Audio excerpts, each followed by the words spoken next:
Telugu Desam party జాతీయ ప్రధాన కార్యదర్శి శ్రీ నారా లోకేష్ గారికి జన్మదిన శుభాకాంక్షలు. భూమా అఖిలప్రియ మాజీ మంత్రి ఆళ్లగడ్డ. గత 4 సంవత్సరాల నుంచి విపరీతమైన క్రైమ్ జరుగుతూ ఉంది. ఎంతో మందిని హత్య చేయడం జరిగింది. కానీ ఇప్పటికి కూడా ఎటువంటి న్యాయం జరగలేదు. రీసెంట్గా శిల్ప వాళ్ళ వెంచర్లో ఒక మైనర్ బాలిక కూడా అనుమానాస్పదంగా చనిపోయిందనేది వార్తలు వింటూనే ఉన్నాం 2 రోజుల నుంచి. కానీ దాని మీద ఎటువంటి స్పందన లేదు. ఈరోజు పోలీస్ డిపార్ట్మెంట్ కానీ లేకపోతే ఇక్కడ ఉన్న ఎమ్మెల్యే కానీ ఎందుకు దాని గురించి స్పందించట్లేదు, ఏం జరిగింది అనేది ఖచ్చితంగా బయట పెట్టాలి.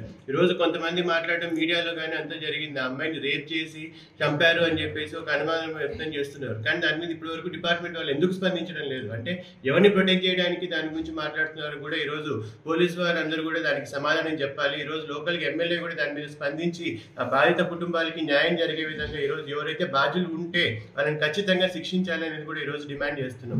గతంలో కూడా చూసుకున్నాం.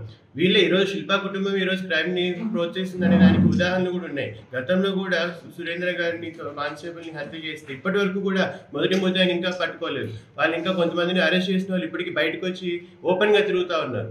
అలాగే అబ్దుల్ సలాం కుటుంబానికి ఏం న్యాయం చేశారని లొకేషన్ ఇక్కడికి వచ్చినప్పుడు ప్రశ్నించినా కూడా దాని మీద ఎటువంటి సమాధానం లేదు. మొన్న కూడా చూసుకుంటే వైఎస్ఆర్సీపీ కౌన్సిల్ సంబంధించిన వాళ్ళు బెదిరించారని చెప్పి ఒక అబ్బాయి ఆత్మహత్య చేసుకున్నాడని చెప్పి కూడా ఈరోజు జరుగుతూ ఉన్నాయి. ఎక్కడ చూసినా కూడా ఈరోజు శిల్పా కుటుంబం వచ్చినప్పటి నుంచి వైఎస్ఆర్సీపీ అధికారంలోకి వచ్చినప్పటి నుంచి నంద్యాలలో విపరీతంగా ఈరోజు క్రైమ్లు జరుగుతూ ఉన్నాయి.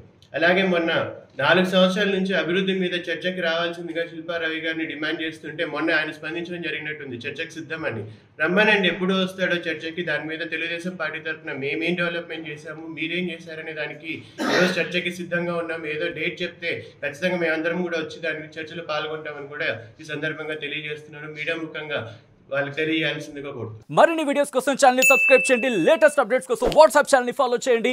అండ్ లింక్ డిస్క్రిప్షన్ లో ఉంది.